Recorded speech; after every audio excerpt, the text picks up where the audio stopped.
relationships, trauma, philosophy.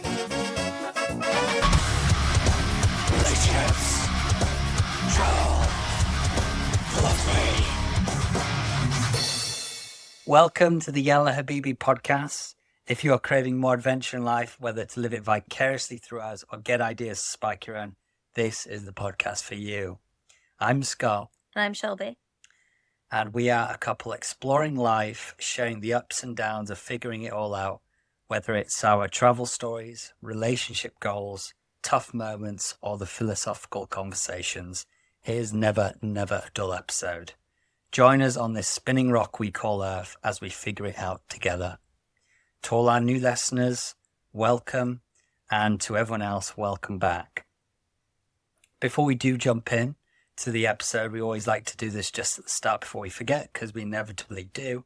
Please do whack the like button. It really helps us. Whack it with a giant foam finger. Launch subscribe into orbit. Drop 5 stars on the podcast like a bag of exploding marshmallows. Oh. I guess you'd have to put maybe like a Lynx can with a marshmallows for that to happen. But Well, I don't know why they would be exploding, but either way, they were. I mean, if you left them in the bag, that might happen. Yeah. A sealed, okay, throw a sealed bag onto a fire after you've dropped 5 stars on our podcast. We don't condone it, but if you wish to do it, send a video in. But if you're under 18, don't do it. And share the episode by screaming it through the microphone in a library, because that's really funny. It really does help keep us going. And do head over to TikTok if you want to catch all our best bits from today's episode. And if you're joining us for the first time, you can always go back and see our favourite moments. And to all our new listeners, Shelby is our resident lexicographer and etymologist, also known on this podcast as the countdown legend Susie Dent. Yeah, Susie. I wanted to join in with you. Susie Dent. I wasn't expecting, you've never done that before, so I paused at Susie because I wasn't sure what you were doing. Maybe we do that together next time. Might increase the SEO to get Susie Dent on the episode. So yes, we are going to talk about all sorts on today's episode, and a big thing that's been a big part of our lives really, and that is what most people call nomading, or we prefer the term slow-madding. We do. We got that from one of our guests, didn't we? We did. She's a podcast host of Yarns for the Soul, and she told us about the term slow-mad, which I think is great. Because we travel a lot, but for us it's important to properly have enough time to enjoy the country that we're in.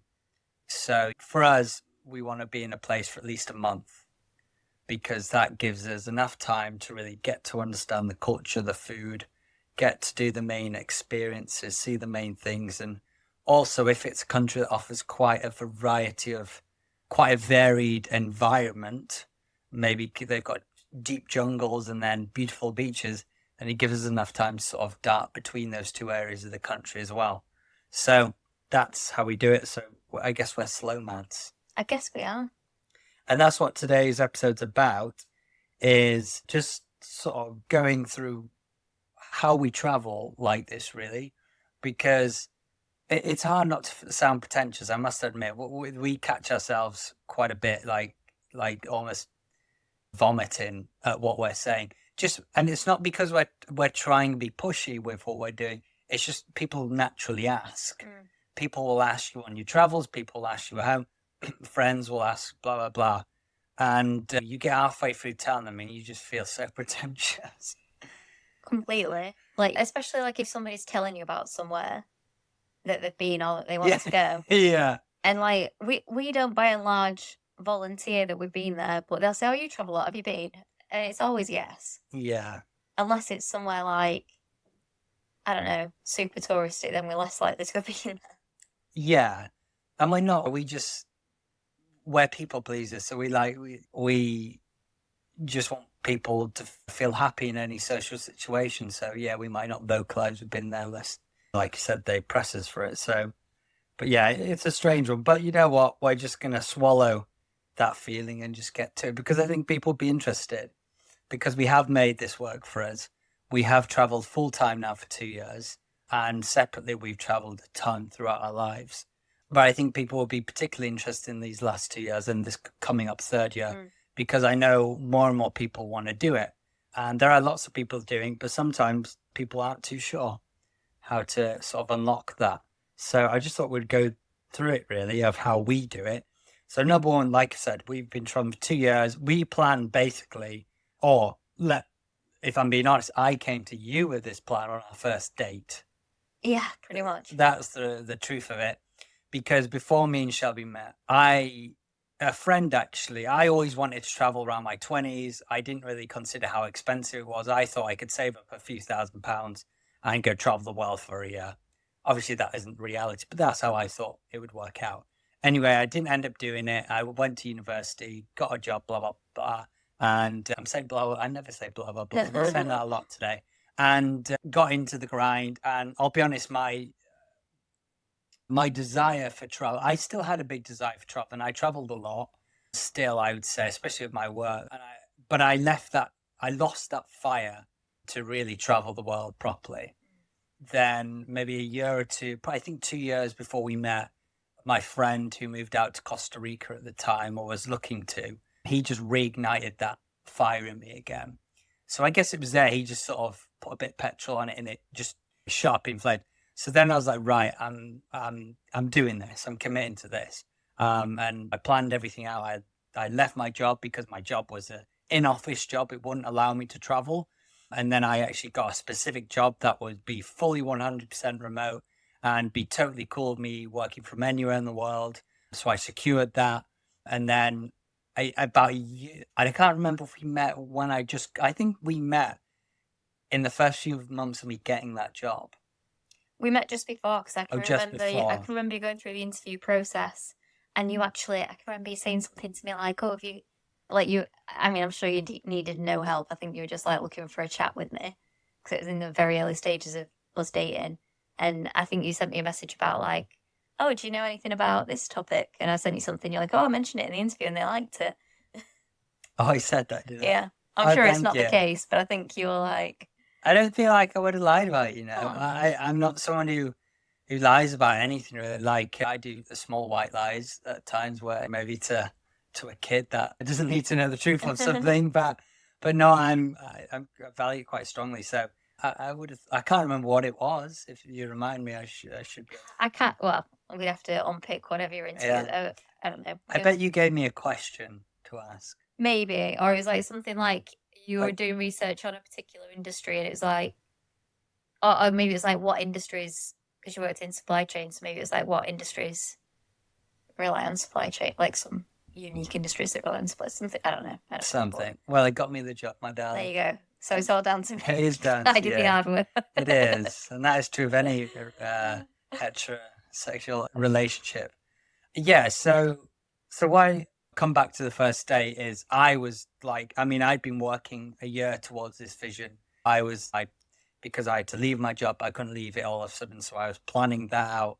So by the time we met, I was fully on track. I had sold all my stuff from my house because it was just a burden to me. It was like a double garage worth of stuff. And I was just like, I don't have anywhere to put this. It's just causing me an expense every month. So I got rid of it. So I did some big moves that were quite uncommon, but I was committing to it. And that also, at the time, I was looking for a serious partner. But I did start questioning whether that was a smart idea when I was so set on this. But at the same time, I got to a point, well, for the last few years at that time, I was just, I want to start settling up properly now. And we can go into dating a whole other episode. That's a whole different challenge in its own. That's really difficult and complex. But anyway, on the first day, we both gave each other an ultimatum, didn't we? Yeah, we did. We kind of disclosed something that we thought might put the other off. For me, it was to tell you that I was vegan, which I told you before the first date. Yeah. And yours was, I'm going traveling. Yeah, I'm going traveling for 3 years. Well, I can just remember being sat, like, because you told me, like, when we were on the date, and you're like, just so you know, I am going traveling. It wasn't like I'm thinking about it. It was I am going. Yeah. And so at first I didn't know how to take it in terms of like, are you saying you're not looking for something serious, like you're just looking for something casual because you're going to be out of the country, or and like I can remember saying to you, like, would you want a travel buddy? Like, do you want someone to go with you? And you're like, well, yeah, that would be the ideal thing. I was like, well, cool, because like I love travel. I want to travel more. So Yeah, I thinking back at it now, I kind of don't think because now I know how much I have in you. Like looking back now, I'm like, oh my god, like that. I just threw that on you, and totally reasonably, you could have gone, well, that isn't something that would even end. Even if you like traveling, you could be like, I don't know you. I'm not going to say travel the world of you, and we could have easily parted because of that.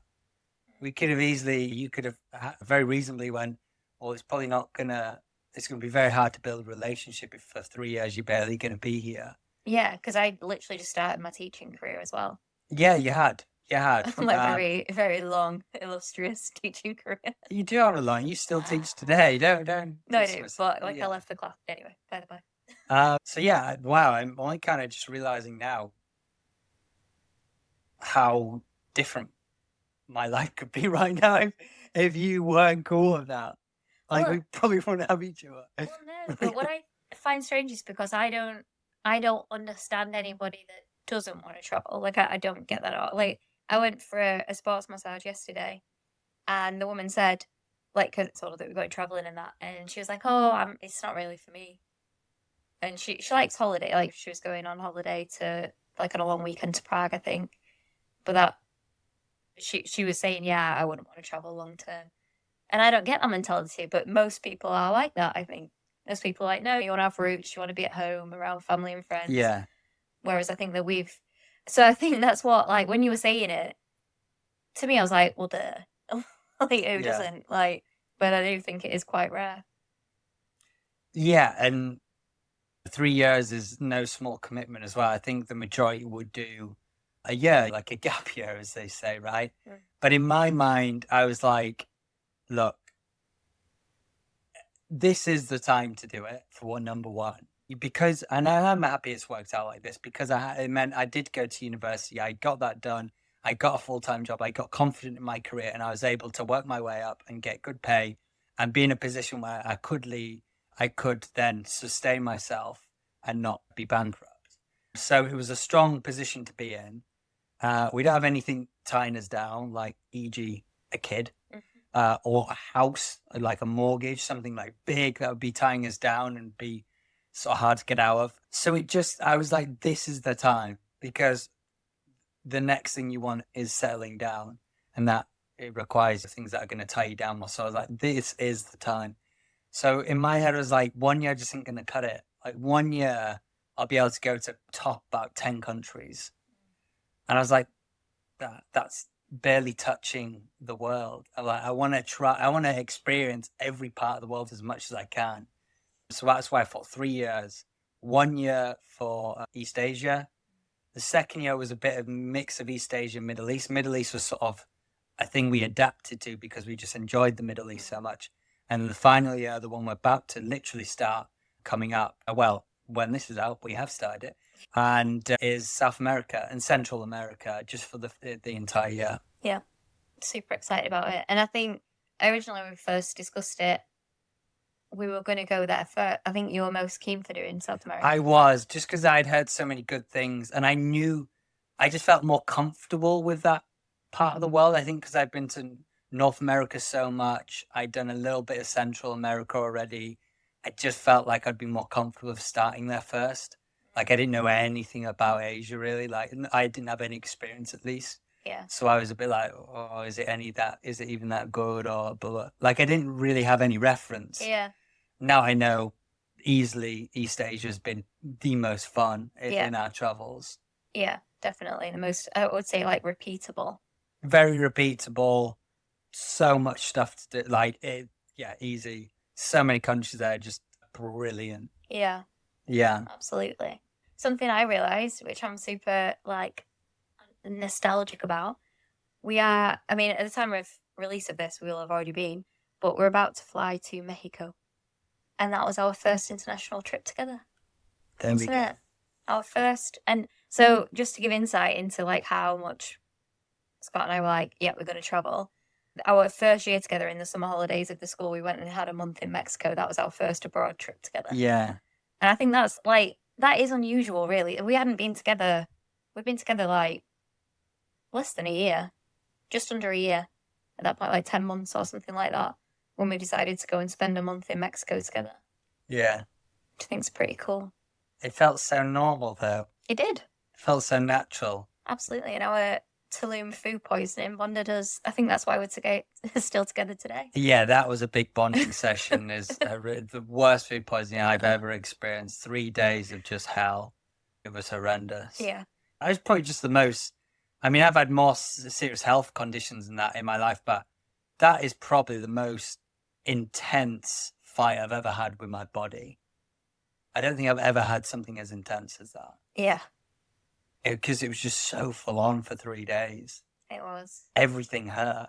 Yeah. And there was no position you could be in where your body didn't hurt. Everything ached. It was really uncomfortable. Yeah. Don't wish that on anyone. Yeah. But, so we're excited for going back to Mexico. Yeah, no, Mexico is great. So Mexico, and we can feel free to ask questions about your favorite country, where you would start first, whatever. But we'll try and answer them. So let's get some practical things quickly. So how do we travel full time? To the point, we have remote roles. Yep. COVID-19, it was a big driver of that with companies to make the majority of companies be okay with it. The one positive from that debacle. So really, that would be the number one thing I would say is get a remote role.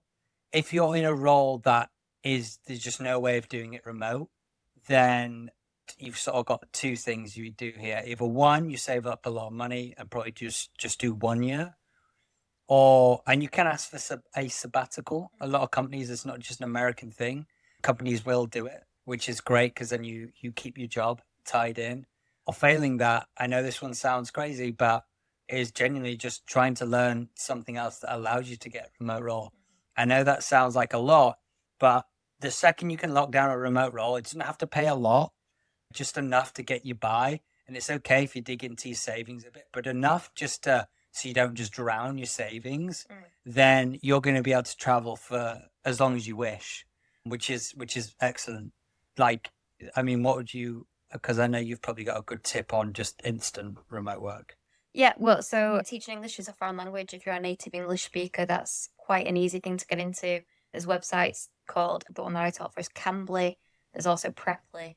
And Preply, actually, if you're a native speaker of anything, which most of us are, then you can teach Spanish if you're a native Spanish teacher, etc. on Preply. It doesn't pay well, but it's an easy in and an easy way to get started. But like Scott was saying about basically retraining something else, when we were in Malaysia in like February, March of 24, I did a 6-week skills bootcamp. It was free, like government funded, in social media marketing. And then almost exactly a year later, I had a message on LinkedIn from the course leader offering me a job. So make your connections.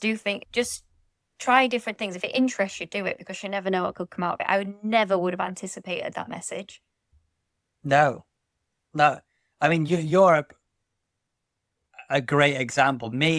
My role I did look for a specific remote role, but what I did do marketing, and that was easily transferable to a remote role. Whilst teaching was to a point, teaching to make money off your own individual, if you were to just do your brand, that isn't going to happen overnight. So you had to lean on platforms like Cambly and that, which are good, but they're not hugely high paying. And that you're a great example at someone who's been through that transition. So it shows that you can do it. Yeah, for sure. You put your role into a remote role quickly, and then you advanced it to something full-time sort of pay. Yeah, absolutely. I never would have anticipated it. Well, I say that I slogged to get it. You did slog. Applied for countless jobs with much help from Scott. So you're the person who upskilled yourself to be able to offer that additional on your CV and push forward. So it is possible. It might take some time, but took time for us as well. It took me 2 years, even with an easily remote role, it took me 2 years of planning to get this done. And I had to do a couple of shifts in life, like having a freaking all my stuff in my house. Like I had so much stuff I had to get rid of, for example. Yeah. I think the other things is really being aligned. If you do it as a couple, it's very much being aligned with one another, which we align just quite easily. There's not really any, we don't really disagree on anything with the travel, really. So, yeah, obviously, there's been things where we've had to sacrifice for each other. Maybe there's been weddings or there's been particular countries where we want to be there for a certain date because there's an event or whatever. So yeah, you got to sacrifice at times, but I guess we've been lucky. We've been pretty aligned on where we want to go. Well, yeah, and I think we're both quite flexible. If one of us is like dead set on something or going somewhere, then we tend to be like, yeah, sure, let's do it. Yeah. I think we're just both so open for travel. For me, my only request is somewhere new, really. That's my only request is somewhere new. So yeah, and yeah, and we just fully committed to it, really. It's just, if you're gonna do it, just fully commit, I would say. Yeah. Just fully commit. Don't have to. I mean, you find what works for you, but I would just commit. I wouldn't talk about it anymore. Just do whatever you need to do in life. Just get it figured out, and feel free to ask us questions in the comments. Yeah, absolutely. And also don't feel like you need to plan, if you're going to go for a year, don't feel like you need to plan the whole year. Like some countries you need to have a flight out of. So if you're booking a flight in there, check if that's the case. But otherwise, don't feel like you need to plan like months in advance. Like have an idea, or you can plan it thoroughly if you want to, but it's also not necessary. So don't, if that's holding you back, thinking that, well, I wouldn't know I wouldn't know how to plan a full year of travel. Don't plan the first place. Yeah, we do that. We've done that every year. We've had a rough idea for the year, but we've never booked more than 3 months ahead. Mm-hmm. And for the flights that you need to book out, sometimes you can just book the cheapest flight out. We've done that a bunch of times. They just, all you want to see is the flight number. Go on Skyscanner, put from whatever airport you're at to anywhere, and then just book the cheapest flight. To a different country, of course, not an internal flight. Yeah, that's all they want to see. They don't push any further. Any technology or tools you'd recommend, my darling? Technology or tools? Maybe like apps, maybe, or gadgets and gear. I guess knowing what the rideshare app is in each country, that's something worth knowing before you go. Like, is it Uber or is it Grab or is it whatever? Yeah, look that up. Using ChatGPT, you can quickly figure that out. Find out the taxi services. Definitely use the app Airilo. Airilo has saved our ass a bunch of times. This is an eSIM, so this will give you an instant SIM wherever you are in the world. It's always worth setting it up just before you get there, just in case the Wi-Fi isn't good enough. But Airilo is really good, and it'll just give you instant data, which is going to be very important wherever you are to get around. Add an Airilo code in the description as well, so that you can use that code and get a discount. Yeah, and that's not a sponsor. It's just we can offer you a code. You get $2.50, we get $2.50. Yeah, that's how it works. Even when it comes to gear, I mean, I guess we could do a whole episode on that. So let's not get lost in that. But maybe give me two. I don't know what you mean by gear. Things you pack. Things about Eno. Oh my God, that's one. You can get it on Amazon. I don't know if it's available worldwide, but in the UK you can get it. If you've ever had Andrew's liver salts for a hangover, it's basically the same, but they come in little sachets, and you can get like orange flavour, Coke flavour, different Coca-Cola flavour to be clear. Yeah, it just settles your stomach. It's good if you've had too much food. It's good if you've had too much alcohol. Just good for settling your stomach. What's one thing that you... Yeah, Eno's excellent. Get it. I'm thinking there's a bunch I could say, but I know it sounds silly, but I've got this foam seat that I take over. Think of it. So you'll have a neck pillow, right, when you're on a plane to go to sleep. It's just the same thing, but it's like a cushion, but it's a travel one, so it's not like taking a cushion off your bed. Honestly, that has saved my bottom every time I travel, because you're talking we fly economy every time. All the seats, they're rock hard after sitting in them for more than 4 hours. And you do so much travel, and just you sitting in so many airports, so many bus stops, everything, whatever. You can just hook it to your bag. I found that to be excellent. It just means I don't get a numb bottom and my back doesn't start hurting. I don't have to start arching my back, like it supports me. So, simple thing. Also, check out the company Tropic Feel. They have some great gear on there as well. Yeah, the backpacks are great. A little bit expensive, but they do have some great backpacks. Tropic Feel is what we have. And happy to do a full episode on that if you want. We are going to have to sort of move it forward, but some final ones. Accommodation, we always lean towards Airbnb, or there can be different versions of Airbnb in the countries you're going to. So just look online for that. Or booking.com, we don't even consider a hotel. Hotels are always way more expensive. And the second thing is you don't want to be living in a hotel room for more than 3 days. When you are going to these countries and staying there weeks and weeks, you need space. You need a living quarters. You need a bedroom. You need a kitchen. You want to be able to cook your own food. You need a washing machine. You don't have to have all these things all the time, but living out of a hotel it's torture. It's like living in a prison. I've been in a hotel for nearly 2+ weeks and it's horrendous. I don't recommend it at all. Also on booking.com, if you book enough, you will become what they call a genius level, which basically, what does it do? It gets you different levels of discounts. There's genius levels 1, 2, and 3, 3 being the highest. Like genius level 1, you might get 10% off. 2, you might get 20%. 3, you might get 30%. That's a very basic example of it, but you get a higher level of discount. Sometimes you get free taxis from the airport if you spend over a certain amount. You just get a load of perks. It's actually really good. Yeah, it is really good. It's well worth it. It's given us quite a lot of discounts. Yeah. Also, an Amex card is something that I've got as well for us, and we pay all our big expenses on there. So we've got a ton of points now. Yeah, we'll keep that for something special later in life. And if you're worried it's going to be too expensive, we can tell you right now, anywhere outside of the UK and North America is cheaper. 1,000%, literally everywhere. Literally everywhere. It's cheaper to be away than it is to be at home. Yeah. So if you think it's going to be more expensive than you renting your house right now, paying your normal bills, going out on the weekend, trust me, it's not that much.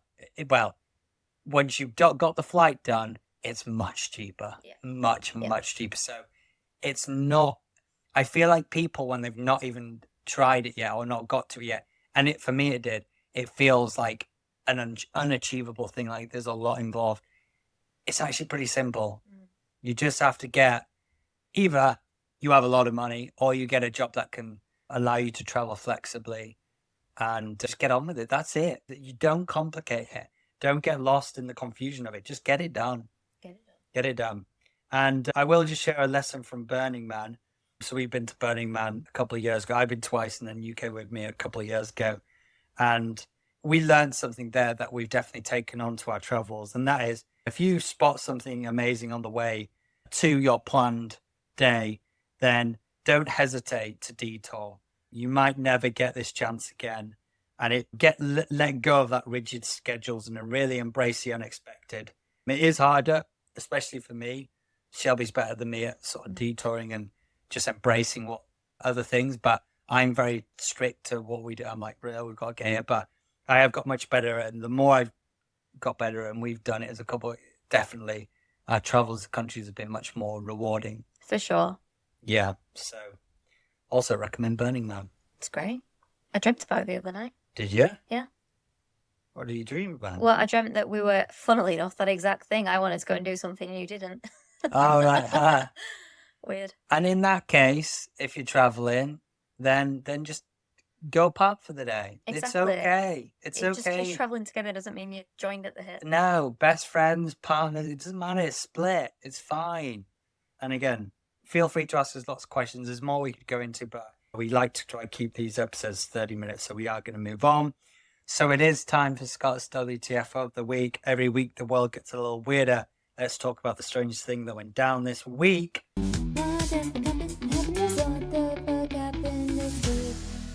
TSA. I thought this was quite fun, actually, and quite relevant. So TSA, the Transportation Security Administration in the US, they put out a report about the strangest items that were seized at airports in 2025. Okay. And I thought it'd be interesting to go through them. So there's some not so nice ones, and some expected ones, and some bizarre ones. So the scary one is a replica bomb, a replica pipe bomb in Boise, Idaho airport. Okay. Which is kind of crazy. which were apparently PVC pipes and wooden blocks were wrapped to look like C4, but later were confirmed, obviously, to be fake. Why they were trying to fake that, I don't know. Pretty crazy thing to have in your luggage, that. For sure. Like, Jesus Christ. But really bizarre things. So obviously the obvious ones, bullets were found, knives, a ton of firearms, knives.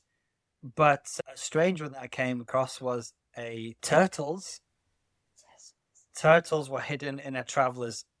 Guess where they're hidden? Suitcase? Not in the suitcase, not in the hand luggage, in their pants Oh, and bra. that's gross. So their turtle, which is, I can't imagine what that would have felt like. They must have had baby turtles in their pants and bra at Newark and Miami Airport. So this was multiple occasions. That's wild. I wonder if it's the same. Oh, I thought it was one occasion. Oh, that makes it so much funnier. So I just think that's wild. I'll be honest, the restaurant here was pretty standard drugs, which is, again, knives, pills. I mean, I can understand, like, I've heard people in America, like, just casually just bring marijuana to the UK and, like, just They getting don't away with realise, do they? I have a friend that brought pepper spray because she didn't realise it was illegal it. here. Right. And she got in a lot of trouble at the airport. I was picking her up Oh, because it's legal from the country which she came from. exactly, yeah. So it was like she's from a European country. She got it in the US, also legal there. And then coming back through, and the TSA said to her, "Have you got any liquid?" She's like, "Only my pepper spray." And she had like security on her. Oh, yeah. They're like, "No, you're not allowed that." They probably said a code down the walkie-talkie, the Yeah. SWAT team.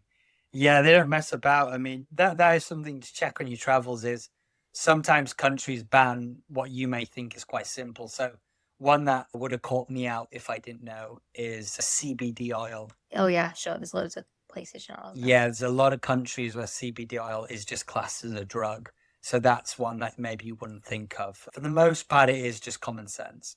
But just do a quick check online. If you're carrying anything untoward. But yeah, I can't get over just how many, just knives and weapons and like, I don't get how you could think you're going to get away with that. You're going through Smith machines. You're going through metal detectors.